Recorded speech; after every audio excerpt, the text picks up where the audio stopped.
안녕하세요. 40대의 엔지니어로 일하고 있는 남성입니다. 여러분들은 사춘기가 언제 시작했습니까?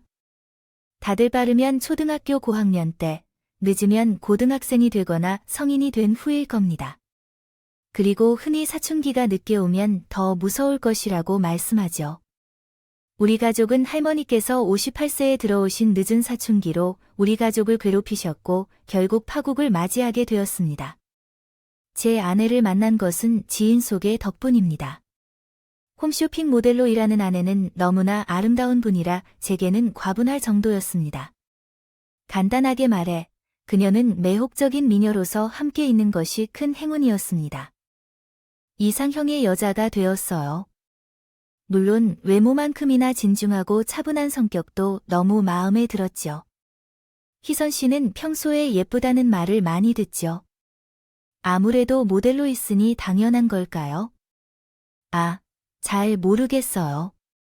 지금 모델로 있긴 하지만 어려서부터 외모에 자신이 없어서 그럴 리가요. 누가 봐도 외모가 정말 뛰어난데요. 그리고 모델이라면 어느 정도 외모에 자신감이 있어야 하는 거 아닐까요? 이번에 TV 홈쇼핑에 도나 오셨다면서요. 애초에 모델로 시작한 것도 외모 컴플렉스를 극복하고자 시작했었던 거죠. 자존감이 낮아 극복하려고 했던 거지요. 확실히 효과가 있었던 것 같아요. 이렇게 아름다운 분이 자신의 외모에 자신감이 없었던 시절이 있었다는 게 믿기 어렵네요. 그 당시의 신비로움이 이해가 안 되겠지만 저는 아내에게 한눈에 반해 결심했습니다. 제 성격은 우유부단하고 좋은 모습이 이래도 좋고 저래도 좋은 해파리 같은데 그런데도 아내는 설을 딱 잡아주어 주는 분이었습니다. 우리는 2년 동안 연애를 하다 결혼을 생각하게 됐어요. 결혼 얘기가 나왔을 때 가장 걱정했던 것은 안에 있는 3명의 오빠들이었습니다. 3명의 형님들과 함께 어려워하는 상황이란 그렇게나 어려운 일이 아니라고 생각했습니다. 여자들이 누나들 많은 남자를 만나면 조금은 불편해하는 이유가 여기에 있구나 생각했어요. 제 아내는 우리 오빠들이 다 괜찮다고 했어요. 라고 웃으면서 말하는데 그렇다고 마음이 편해진 것은 아닐지 모르겠어요. 아내는 오빠들에게 저를 소개해주겠다며 들뜨고 계시는데 저만 얼음장처럼 굳어져 있었죠. 내 아버지는 아내가 사회초년생이었을 때 돌아가셔서 장원이 뿐이었는데요. 아내는 장원이를 만나기 전에 오빠들과 먼저 따로 만나자고 제안했어요. 분위기 좋은 고급 레스토랑을 예약해서 거기서 식사를 대접하기로 했습니다. 첫째 어민과 세 번째 어머니는 제가 매우 걱정하는 정도로 참 좋은 사람들입니다.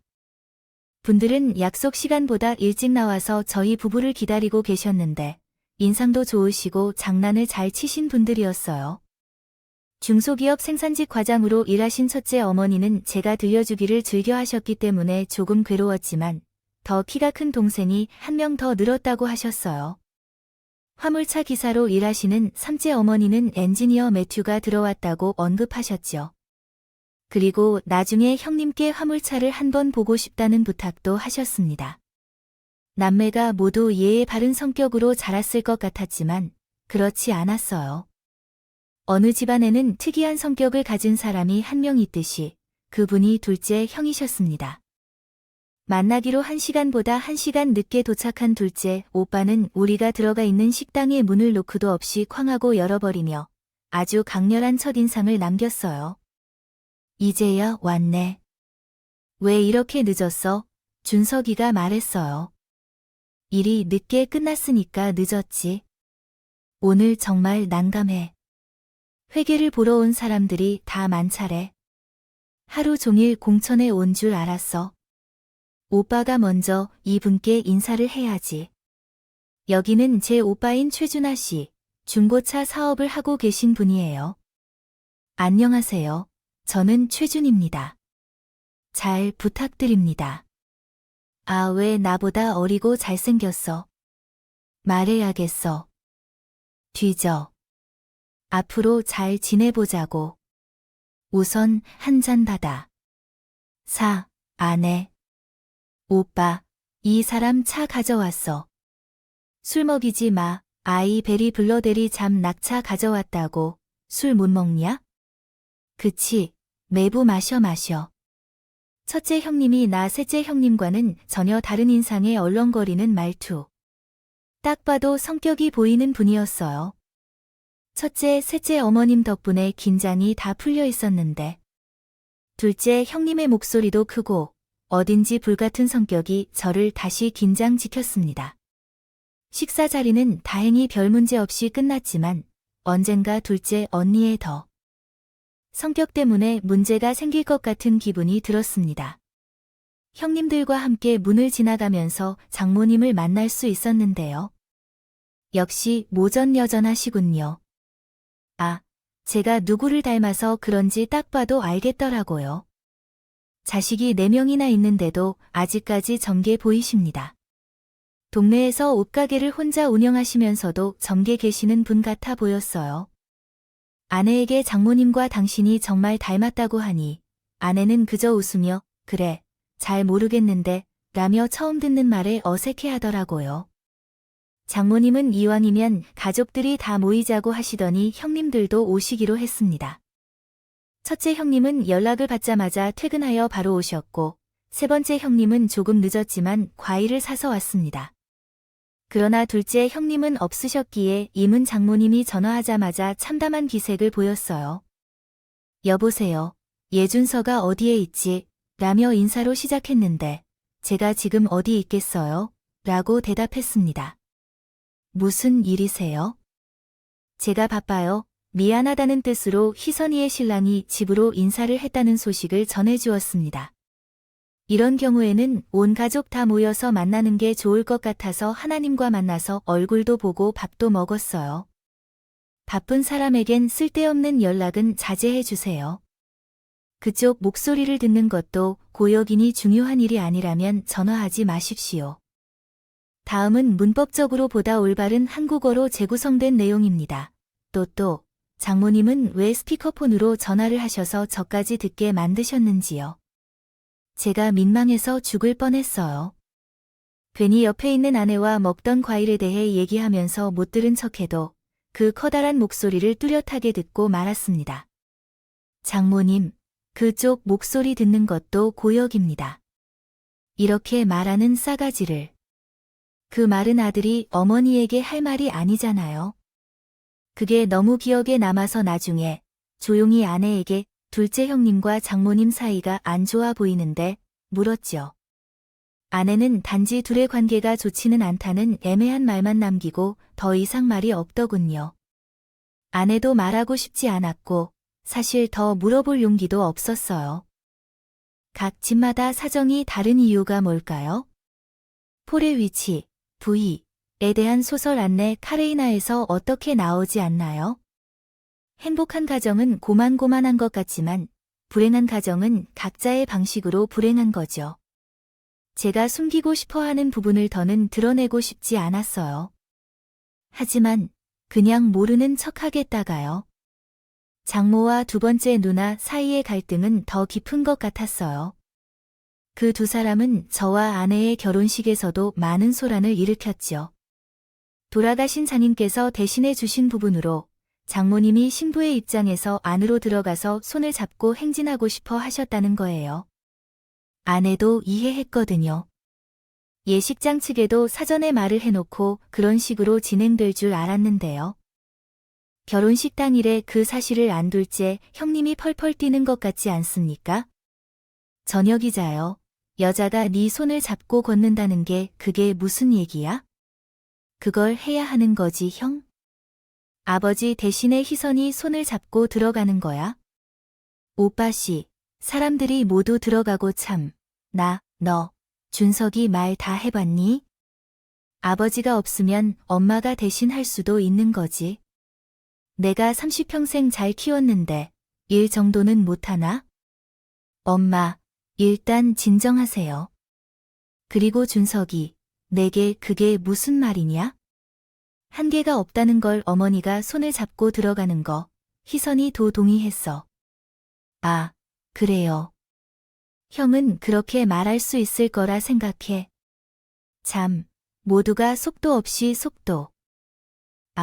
10분 후에 진짠한 저자 희선이 결혼식에서 나를 보지 못해서 죄송합니다. 알아서 잘 하세요. 난 가겠습니다. 지선아, 결혼을 축하합니다. 오빠 준서가요. 대체 이게 무슨 일인지 여러분은 아시겠나요? 본식 전에 모인 가족들은 대뜸나 혼란을 야기할 정도로 다툼을 벌였다. 또한 우님이 예식장을 박차고 나가 버렸습니다. 장모님이 아내 손을 잡고 보는 것은 너무나 충격적이었는지 입구에서 줄을 서 있으면서 화나 발로 찼어요. 아내는 오바가 소란을 피워서 미안하다고 했지만 이 소란의 수준은 너무나 심했습니다. 아니라 무언가 단단한 앙금이 있는 것 같더라고요. 둘째 형님은 결혼식에 참석하지 않았고 아내는 장모님의 손을 잡고 신부로 입장했습니다. 결혼 후에도 아마도 넘기 어려운 상황 같아서 아내에게 직접 묻기로 했어요. 둘째 어미와 장모님 사이에 어떤 일이 있었는지 여쭤보았죠. 한 가정이 되면 서로를 알고 있어서 나중에 실수를 하지 않도록 하는 게 좋을 것 같더라고요. 아내는 몇 번 주저했다가 결국 그 내막을 설명해 주었고 전 생각지도 못한 충격적인 사실에 마음이 아팠습니다. 사실 우리 엄마가 친엄마가 아니라는 새로운 사실이었어요. 그럼 장인어른이 재워주신 거예요. 어머니는 일찍 돌아가셔서 나는 초등학생이고 오빠들은 중고등학생 때 재워주셨어요. 근데 엄마가 고등학생이었던 첫째 오빠한테만 잘해주고 나랑 둘째 오빠는 참 발신이 없거든요. 세 번째 오빠도 첫째 오빠만큼은 아니지만 엄마가 잘해주기도 했고 뭐 직접적으로 당한 건 없으니까 사이가 좋아요. 직접적으로 당하다는 말씀이신가요? 장모님이 제가 학대를 당했어? 당신과 둘째 형님한테 장모님이 일반적인 새 엄마 노릇을 했을 수도 있다는 말에 정말 놀랐어요. 아무리 생각해도 장모님과 아내는 겉으로 보기에는 사이가 좋아 보이셨는데요. 둘째 형님을 제외하고는 다른 형님들과도 잘 지냈습니다. 특히 첫째 형님과는 애틋한 모습이 보였는데 학대는 아니었지만 어딘가 차별이 있다는 느낌이었습니다. 새엄마가 첫째 오빠를 더 챙겨야 했기 때문에 더 잘 대해주었고 오빠가 잘 따르는 편이어서 사이가 좋았습니다. 제가 말을 잘 따라주어도 마음속으로는 그렇게 섬세하게 신경을 쓰진 않은 편이었고 그런 점에서는 미약했지만 둘째 오빠는 새 엄마를 처음부터 끝까지 엄마로 인정했습니다. 그래서 몇 번은 나도 화가 났고 만약 둘째 오빠가 셋째 오빠처럼 엄마에게 감사한 마음을 표현했다면 엄마도 더 좋게 대해줬을 것 같습니다. 그러나 둘째 오빠는 정말로 장난 아니었습니다. 밖에서 우연히 마주치면 알아보지 않고 집에서도 무시하고 부르면 이웃 아줌마라 했습니다. 그래서 둘 사이가 그렇게 안 좋은 거야? 둘째 오빠는 나나와 다른 오빠들이 부르기 전까지 가족 행사에도 참석 안 했고 엄마 얼굴을 보기 싫어했어. 아, 그랬구나. 그렇게 들으니까 둘째 형님의 입장도 이해가 가네. 그 당시에는 아직 어려웠고 받아들이기 힘들었겠지만 지금은 엄마가 둘째 오빠를 엄마로 인정한 것을 진짜 많이 구박했거든. 때리기도 했어. 오빠도 그 당시에는 중학생이라서 어려웠는데 친엄마는 돌아가시고 아빠가 갑자기 재혼해서 모르는 여자가 집에 들어왔는데 혼란스럽고 반항하고 싶었겠지. 근데 엄마는 그걸 보듬어 주지 않고 그저 구박만 했어. 네가 날 엄마로 인정하지 않았으니 함부로든 시끄러운 일이었겠지. 인정 안 하면 나도 모르는 해치 것이다. 판다고 하면 알아들뜨는 날이 올 거야. 나중에 오빠가 고등학교에 들어갔을 때 때리지 못했지만 첫째 오빠는 나를 셋째 오빠랑 다니던 학원에도 안 보내주고 아마 용돈도 안 좋았을걸. 그래서 막 고등학생 때부터 알바를 했지. 식당에서 서빙 같은 거. 좀 심했네. 그래도 어른인데 아이가 그래서 힘든 건 알겠지만 그래도 어른이 먼저 다가가고 보듬어 줘야지. 둘째 오빠가 괜히 엄마를 미워한 게 아니야. 엄마가 아빠랑 재혼하다가 몇 번 바람도 피웠던 불륜 현장을 아빠한테 들킨 적이 몇 번이나 머리채를 잡혀서 집에 끌려왔다는 걸 몇 번이나 들었어. 아니라고 해도 누가 엄마인지 인정하면서 난리를 치는 사람이 있어? 그게 뭔지 엄마라고 인정받을 생각이 안 나는 사랑 이외에는 없어. 그래서 난 둘째 오빠가 엄마에게 잘 못 구는 건 어느 정도 이해가 돼. 나도 엄마에게 많이 당했으니까. 당신도 장모님이 차별을 했지만 그래도 막내를 더 챙겨줘야 하는 건 아니야. 아내 입에서 나온 장모님의 차별 대우는 정말 상상 이상이었어.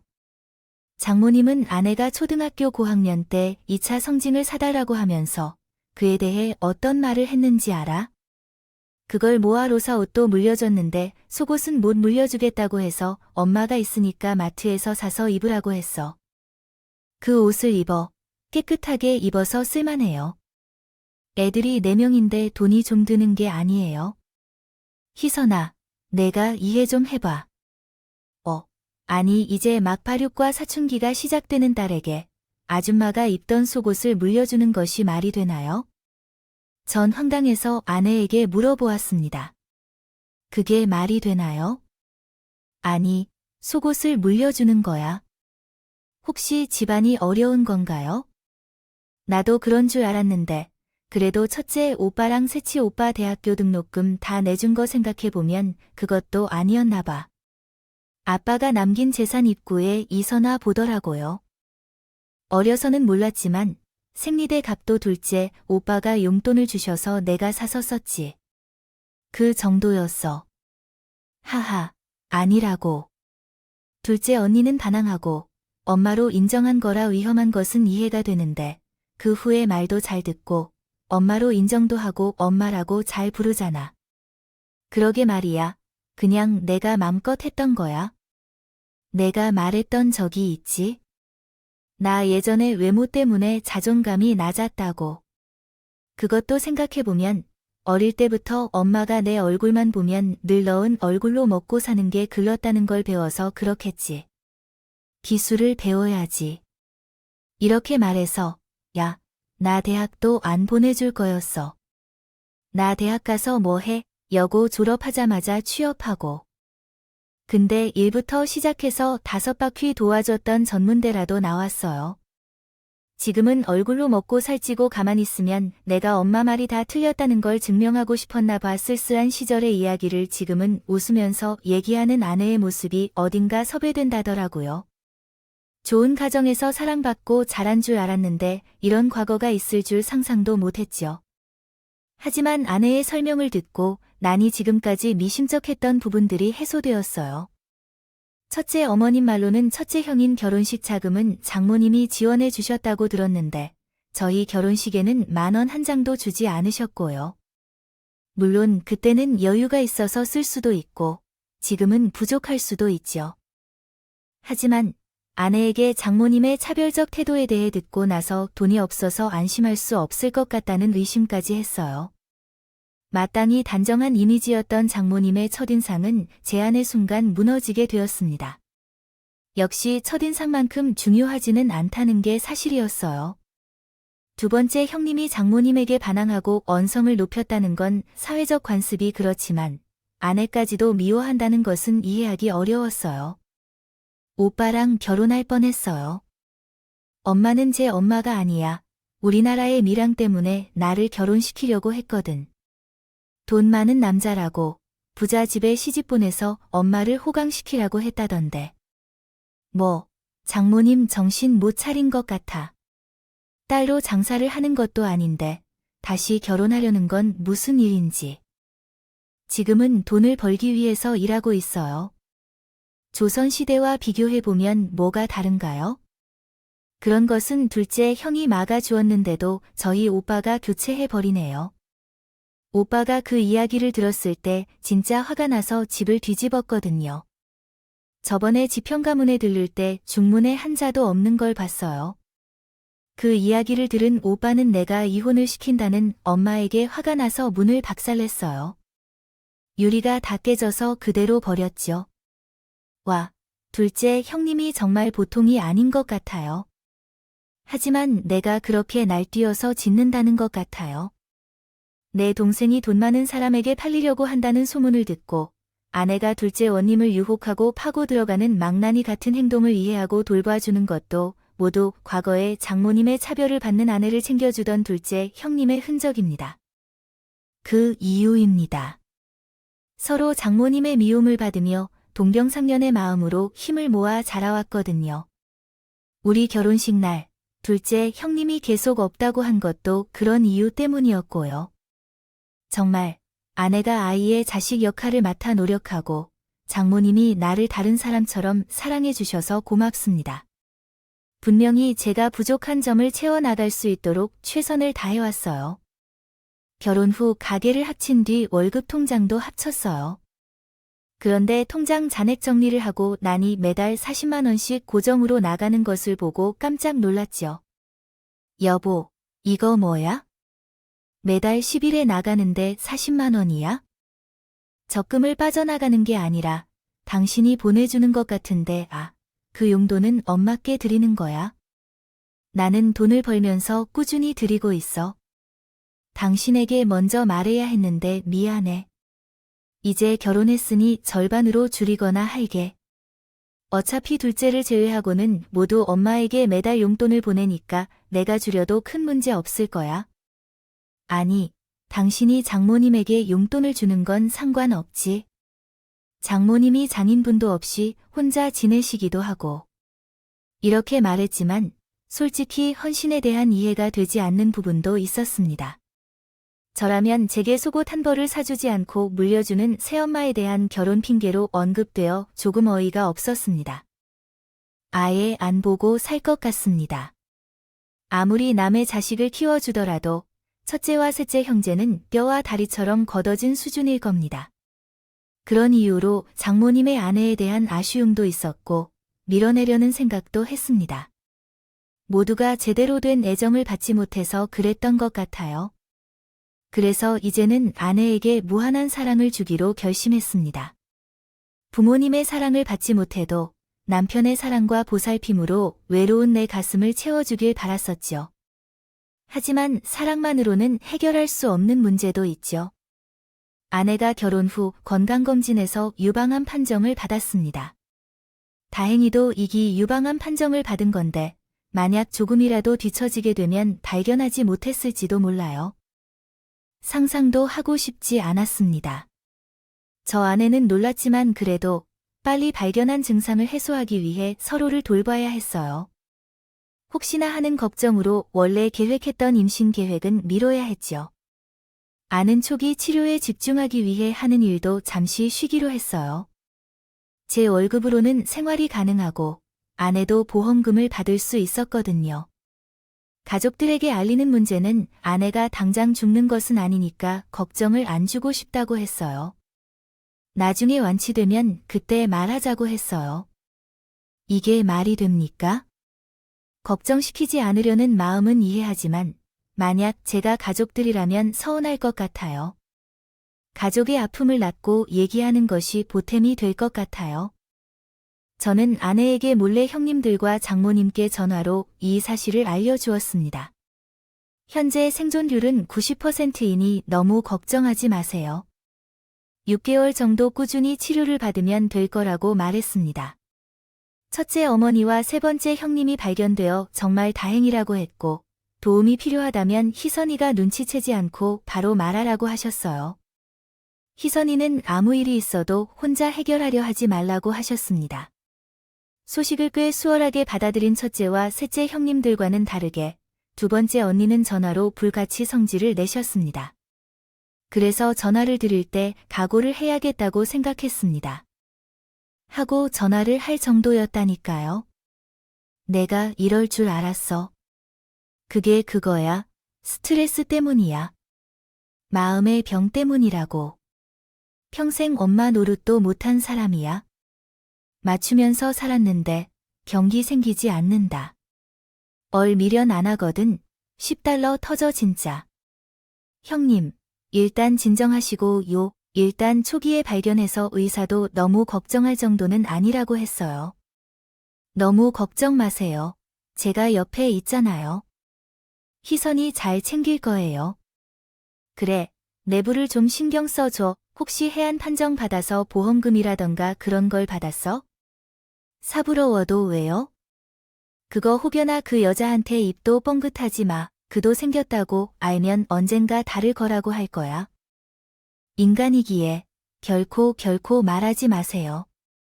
알았어요. 이해했습니다. 형님, 안녕히 계세요. 여기서 그 여자는 방연이라고 불리우는 장모님이세요. 없을 거예요. 둘째 언니는 보험금을 장모님이 가져갈까봐 걱정했어요.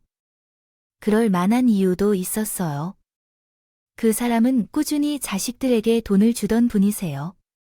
아내가 고통스러워할까봐 보험금 이야기는 하지 않으셔서 장모님이 보험금을 요구할 경우에는 제가 곁에서 막아야 한다고 생각했습니다. 아내는 장모님의 차별과 불쾌한 태도를 형님은 막내라서 용인해 그런 거라고 생각했지만 제 생각은 달라요. 아무래도 장모님은 4명의 자식들 중에서 유일하게 딸인 아내를 경례하지 않고 일방적으로 막연하게 보고 있었던 것 같아요. 무시당한 거라고 생각합니다. 그는 평소 관심을 보이지 않다가 미련이 남을 때 연락해 필요한 것만 받아들이는 그런 자식이 어디에 있나요? 그는 안에서 그런 가능성을 무시하고 살아왔습니다. 솔직히 내 부모님은 나를 너그럽게 대해주는 것 같은데 누가 그런 것을 인정하고 싶겠어요? 민무당이 사람을 잡는다고 했을 때 둘째 형님의 유용한 예감이 적중했습니다. 제가 장모님께 아내를 안 팔려고 해서 그 말을 꺼냈더니 잠깐 걱정하는 척하더군요. 아니 애가 아프면 일도 못할 텐데 어떻게 해야 할까요? 걔가 암보험을 드러낸다면 그래도 요즘에 몇천 원은 나온다고 하던데 얼마나 나오나요? 최서방은 뭐라도 들었나요? 하지만 항암 탈모 부작용이 없는 것에 실망한 사람이 있었습니다. 저희도 경험이 없어서 이제 알아봐야 해요. 알았지. 보험금이 얼마인지 가장 궁금했는데 자세히 말하는 대신 전화를 끊어버린 거예요. 아내가 치료와 건강 회복에만 집중할 수 있게 다른 일을 생각하지 않도록 도와주고 싶어서 장모님이 걱정 말고 당신 몸에 집중해라 고 말했다. 네 잘했다. 그 후에는 식단도 엄격히 지키고 운동도 열심히 하며 병원에 다녔습니다. 2차 항암 치료를 받은 덕분에 부작용으로 항암 탈모가 나타나지 않아서 아내가 안심하는 것을 볼 수도 있었어요. 그건 바로 근데 당연히 그 사람 본이 주지. 장모님 말고 또 누가 있겠습니까? 초기 치료를 하다가 안에서 몸이 좀 안 좋아져서 병원에 잠시 입원했을 텐데 장모님이 병문안 오셨다고요. 병실에 들어와서 해숙한 아내 얼굴을 보자마자 한 말이 뭔지 아세요? 근데 넌 머리 안 빠지니? 항암 치료하면 다들 머리 밀고 모자 쓰고 다니던데 엄마가 미리 모자 몇 개 준비했어요. 사족, 장모님 항암 탈모는 거의 3기를 치료하는 약 부작용이라서 희선이는 해당 안 돼요. 아 그러니 뭐 그럼 다행이네요. 모델 한다네. 내가 대머리면 나중에 누가 서주겠니? 잘 됐네. 미묘하게 실망하는 것까지 보이는 것은 저뿐일까요? 아무리 생각해도 장모님은 마치 아내의 젊음을 질투하는 철없는 사람이라는 느낌을 지울 수가 없었어요.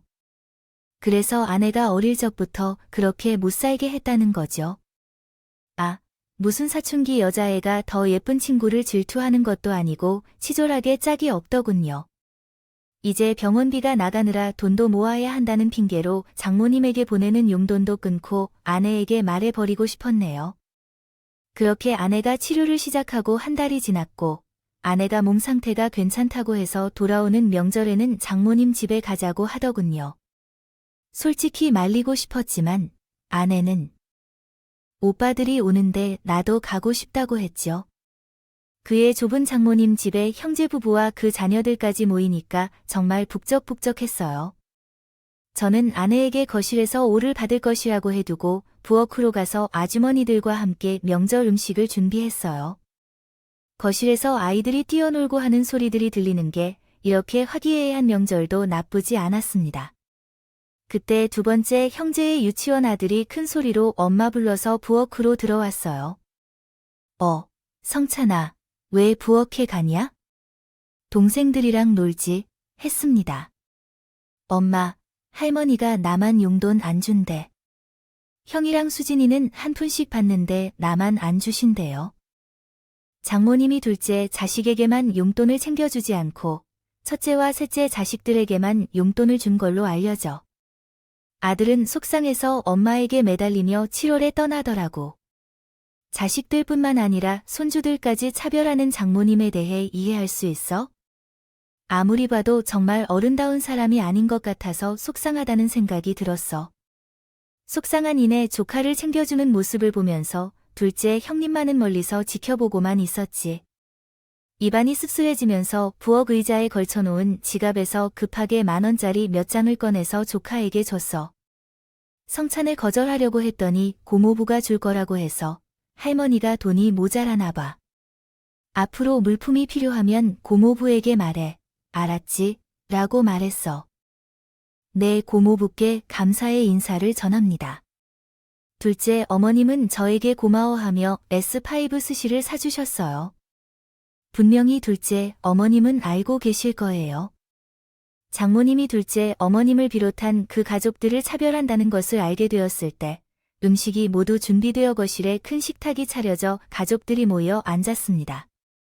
아내도 고생했다고 하며 맛있는 음식을 대접받아 기분이 매우 좋았어요. 그렇게 다들 기분 좋게 식사를 즐기는 중에 갑자기 분위기가 흐려지기 시작했습니다. 둘째, 어머님의 어떤 이야기로 분위기가 악화되었습니다. 언니 씨가 이번에 이지카를 샀다고 해서 축하드려요. 진심으로 축하합니다. 이 집은 어디로 가셨어요? 예전에 함께 일하던 후배가 다니는 회사인데 조건이 매우 좋아서 놓칠 수가 없더라고요. 집에서 조금 멀긴 해도 회사 분위기는 좋아요. 아주 좋다고 해야겠네요. 다만 퇴근 시간이 늦어져서 성찬이 하원하는 시간에 약 1시간 정도 불편한 점이 있어요. 그때만 아이를 맡길 곳이 없네요. 요즘은 유치원에서 늦게 퇴근하는 부모들을 위해 하원 시간을 조정할 수도 있지 않나요? 예, 지금 성찬이 다니는 유치원에는 그런 조치가 없어서요. 그래서 유치원을 옮겨야 할지 이 사람과 상의 중이에요. 엄마가 돌봐주는 건 어때요? 현재는 제 어머니가 보고 있기 때문에 누나네 집이랑 우리 집이랑은 가까운데요.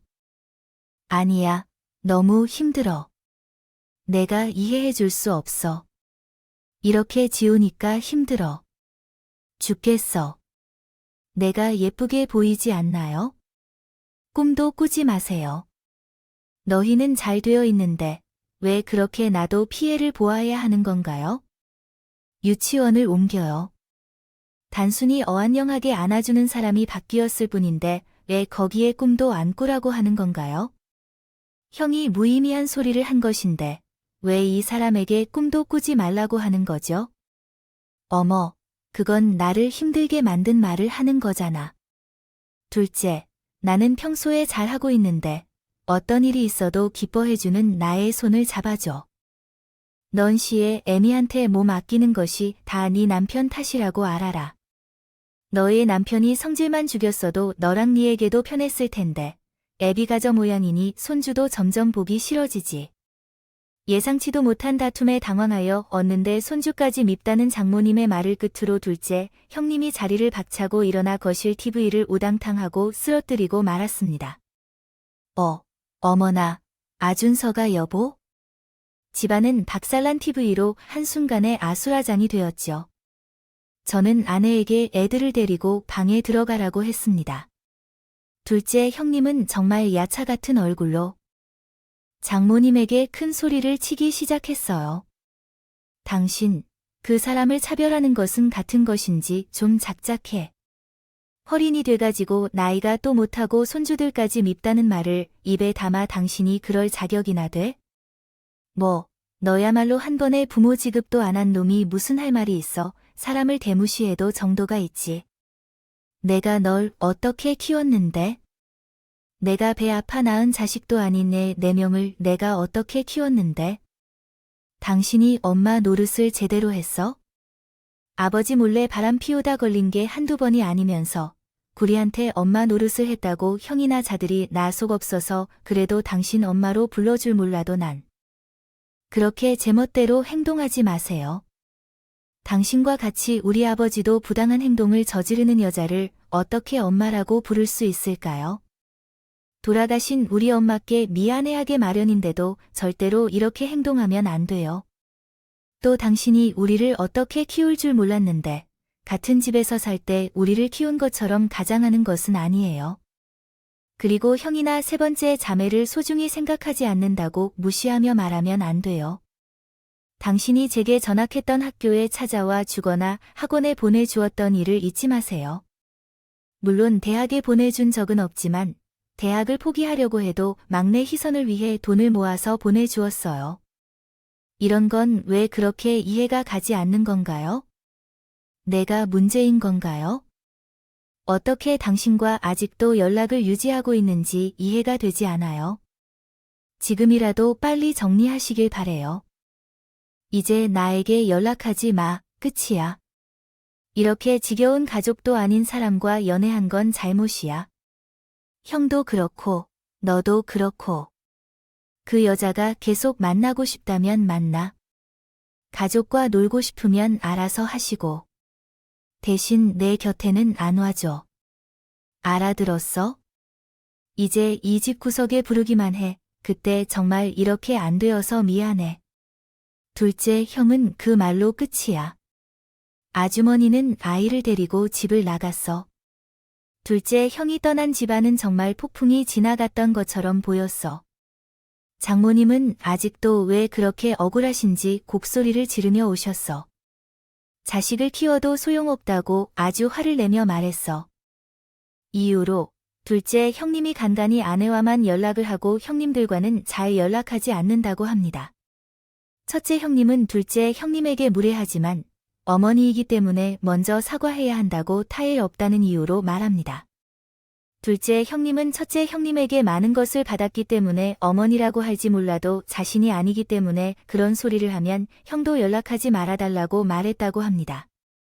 장모님께는 5손가락 깨물어서 아픈 손가락이 정해져 있었기 때문에 안 아픈 손가락인 둘째 형이 마음을 아픈 손가락인 첫째 어머님에게 알리지 않았습니다.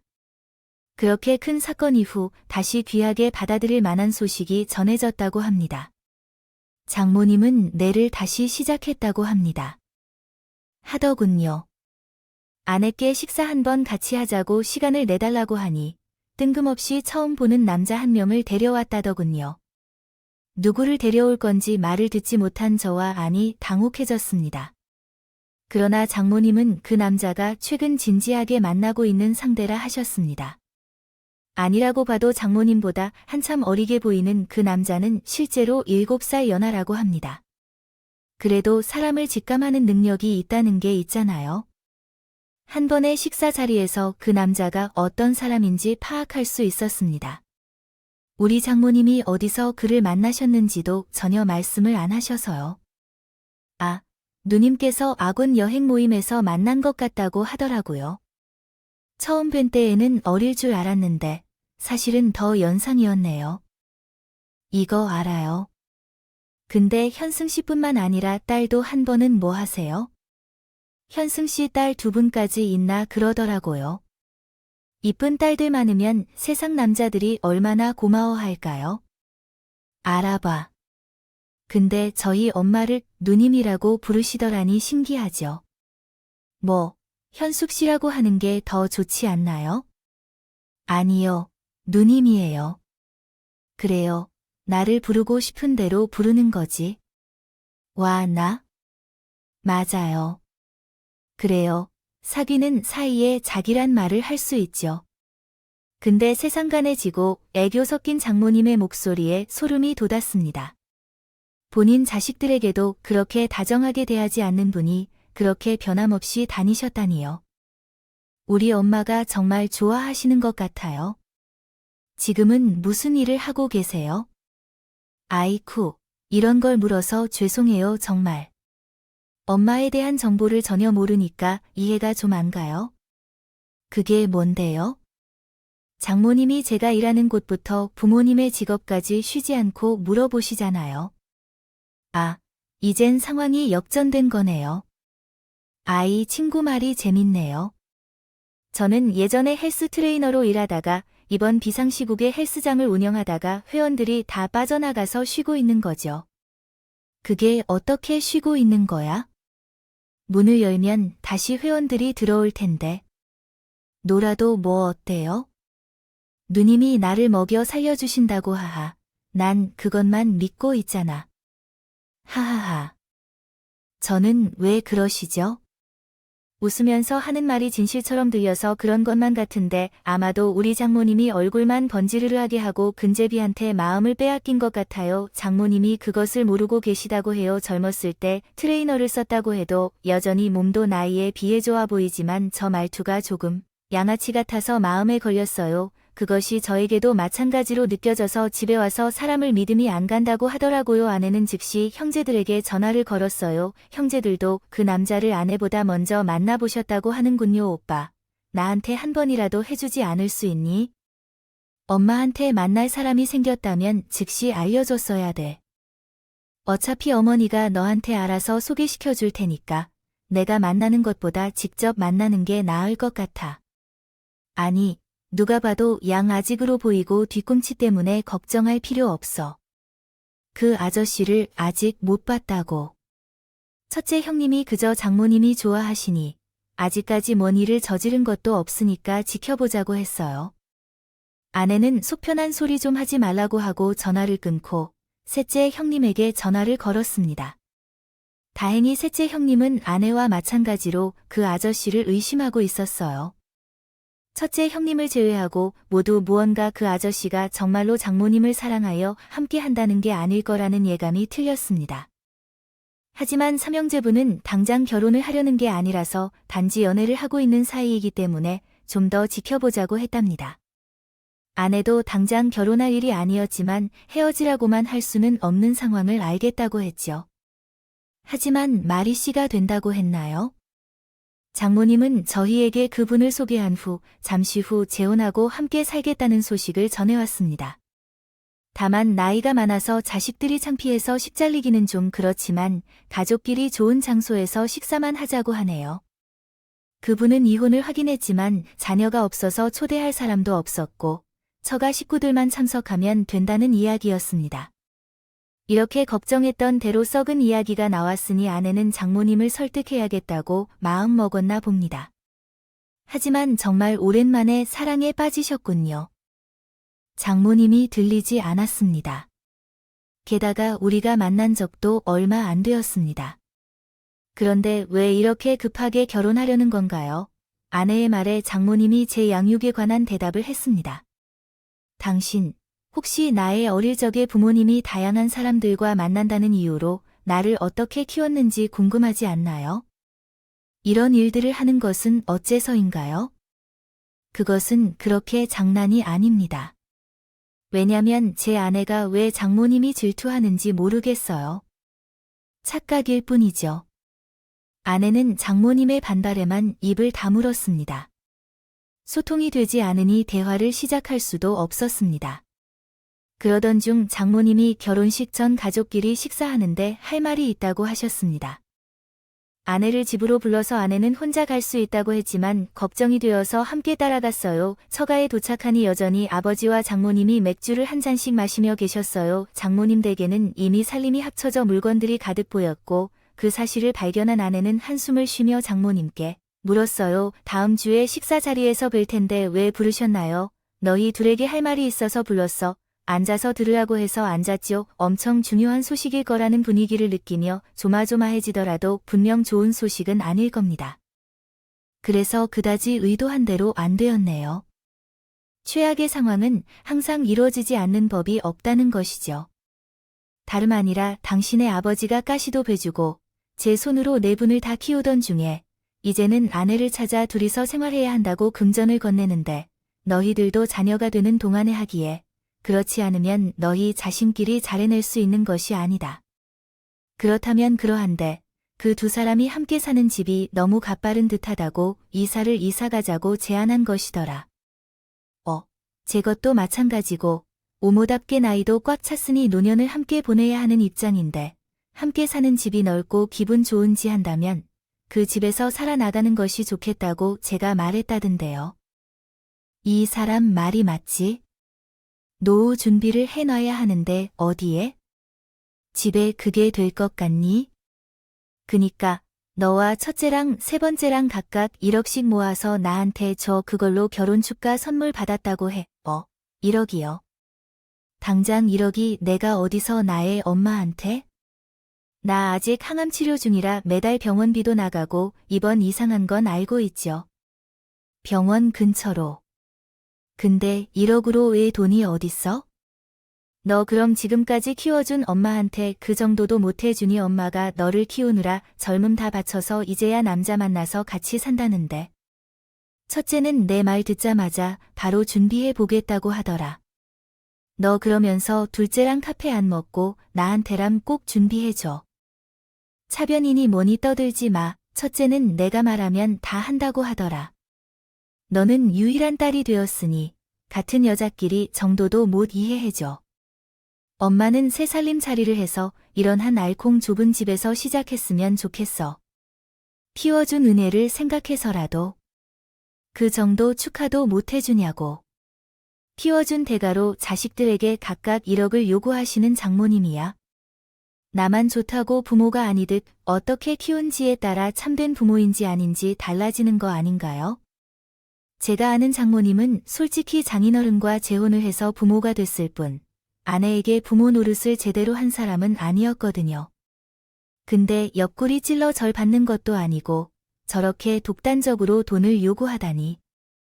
저 사위에 해당하는 사람으로서 그 말을 듣고 어이가 없었어요. 그런데 당사자인 아내는 얼마나 놀란 셈인지요. 저는 옆에서 아무 말도 못하고 단지 눈치만 살았습니다. 제가 등장할 적을 기다리고 있었죠. 야, 너도 둘째랑 다름이 없다. 며 그저 앞에서 계속 말만 하는데 정작 내가 필요할 때 도와주지도 않는데요. 둘째로 결혼을 한다는 소식을 전하고 축하금을 달라고 했더니 무슨 소리냐고 하더라고요. 지랄하지 말라, 더라고요. 걔가 어디 사람이냐, 고 했어요. 제가 자존심을 참고 전화했더니 알아서 하라고, 지랄하지 말라, 고 하더군요. 그러니 어디 사람 새끼냐고요. 그렇게로 연락을 해도 되는지 의심되는 대목이었어요. 그 사람이 연락을 끊겠다고 했어요. 좋은 소식을 들었어요. 엄마, 정말 축하하고 기뻐해주고 싶은데 지금은 1억 원을 마련하는 것이 어려워요. 얼마나 안 섭니까? 어찌됐든 지금 당장 현금이라도 마련해야 할 것 같아요. 요즘은 유방보다 아무것도 아니다. 아픈 건 모유염이니까. 내가 받을 보험금이 있을 거야. 아니면 이번에 지불해야 할 보험료를 내거나 할 돈을 마련해야 할 필요가 있을 거려. 너는 왜 아무것도 시도해보려 하지 않는 거니? 안 되는 것이 아니잖니? 내가 이전부터 큰 문제로 보인다고 말하는 거야? 젊은 사람이 모든 것을 부정적으로 바라보는 것을 보기 싫어 죽겠어. 장모님이 이 사람이 자금이 있는데 안 보겠다고 하는 게 아니라고 하시는 건 아닌가요? 몸도 아픈데 돈 문제가 좀 부담스러운 거 아닌가요? 얘는 보니 넘쳐나도 뒤로 숨기지 않는다. 나한테 퍼주진 않았을 거야. 자식된 도리도 제대로 안 하는 것들이 무슨 차별이야. 엄마, 내가 안 한다고 했어요. 위력은 나한테 너무 어렵다는 거예요. 그리고 내가 엄마한테 뭘 그렇게 못했는데 내가 엄마 돈 필요할 때 돈 마련한 적이 있어요. 나 당장 내 입으로 들어가는 건 없어도 엄마 용돈 뽑아 꼬박 챙기는 사람이야. 근데 어떻게 안 걸린 달 보험금을 달라고 해요? 너 버릇없이 어디서 빽빽 소리를 지르고 말한 거야? 술이 한 잔 들어가서 그런 건지. 장모님은 아내가 조금 언성을 높이니까 바로 폭발해 버렸습니다. 그러자 단번에 일어나 자리를 힘껏 탁하며 아내의 볼을 내리쳤다. 나 너무 놀라서 아내를 감싸 안았고 옆에 있던 장모님 어깨를 붙잡으며 말려주었다. 아내가 축하금을 적게 준다고 하자 손을 들었는데 정말 답이 없는 사람이었다. 더구나 아픈 사람을 때린 장모님에게 너무 화가 나서 장모님인 것도 있고 부들부들 떨고 있었는데 제가 나서기 전에 아내가 먼저 행동했다. 방 안에 있던 물잔을 들어 찬물을 쏟아 장모님의 얼굴에 뿌리며 말렸다. 놀란 나와 아저씨는 물을 받으며 장모님이 입을 다물고 있기 전에 아내가 소리쳤다. 당신 뭘로 나를 때렸어요? 나는 당신의 며느리로 있는데요. 부르니까 정말 당신이 뭐든지 될 줄 알아요. 그래서 저도 제가 먼저 잘하면 조금이라도 달라질 줄 알았어요. 근데 내가 등신인가 봐요.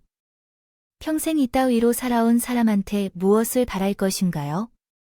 당신이 제 키워드는 뭔지 말하는 건가요? 딸들이 칸트 속옷 한 장 안 사주고 입던 거나 주고 매번 외모 지적이나 해서 사람을 비참하게 만들고 당신이나 아침 한 번에 차려준 적이 있어서 학교 잘 다녀오라고 손을 잡아준 적이 있어요. 엄마 노릇 한 번도 안 하고 그냥 대접만 했다니까요. 넌 나한테 어떻게 내가 무엇이 되었느냐고 할 수 있지? 당신이 나한테 평생 해온 짓에 비하면 아무것도 아닙니다. 나는 엄마가 없어요. 우리 엄마는 제 어릴 적에 돌아가셨고요. 생각하며 살아온 사람인 당신은 나한테 엄마들이 한 번 더 해준 적이 없어. 이제 나도 그런 일은 안 할 거야. 둘째, 오빠 말이 맞았어. 이제 나도 당신을 엄마라고 생각하게 되네. 연락 끊겠다고. 희선아, 너 진짜 내일은 전화하지 마. 이제 끝이야. 아, 지금까지 내가 당신에게 용돈을 주었다고 생각했던 적은 없어. 그것도 이제 끝이니까.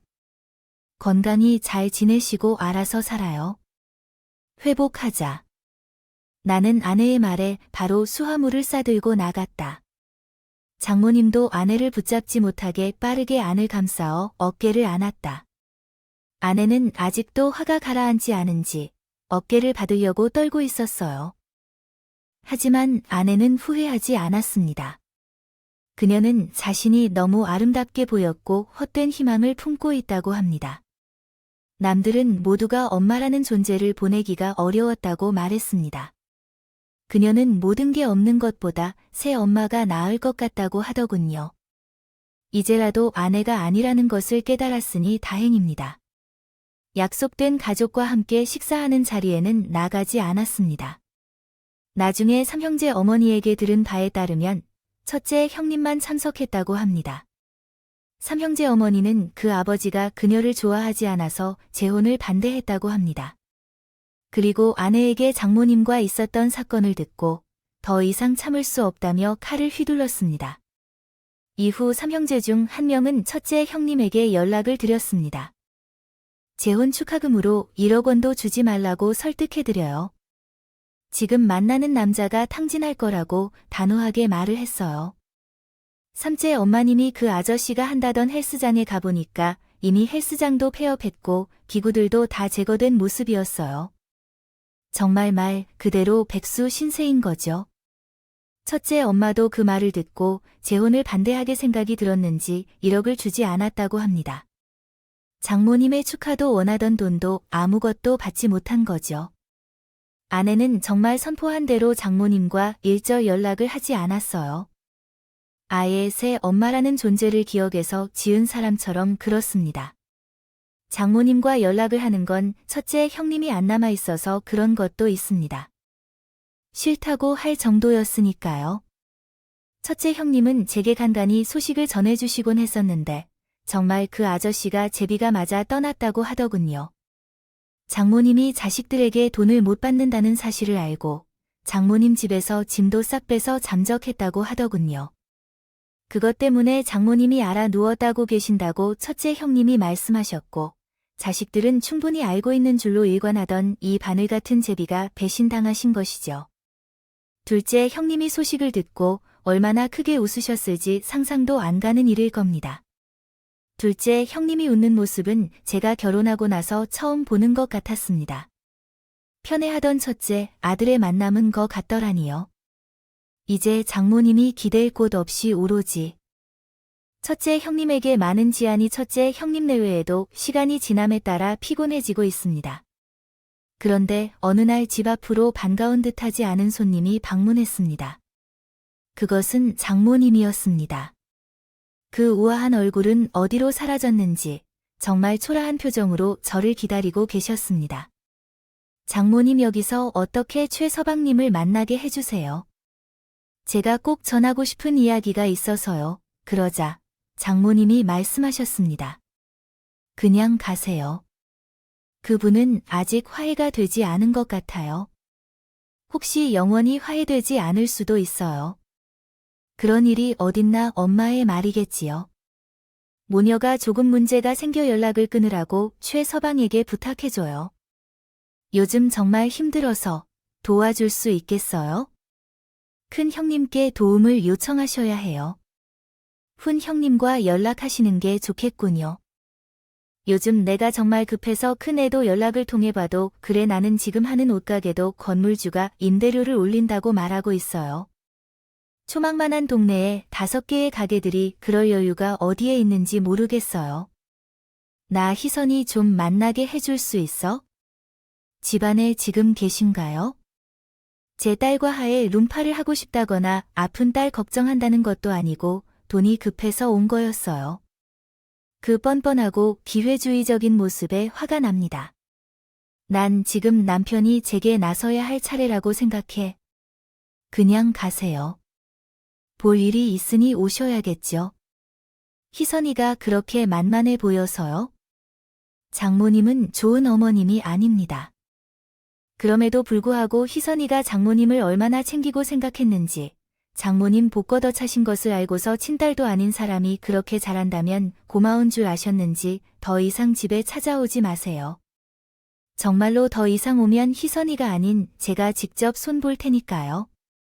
접근 금지 명령을 내리던 경찰에 신고할 테니 아픈 딸 조금이라도 생각하면 더 이상 찾아와서 사람 속 뒤지지 말라고요.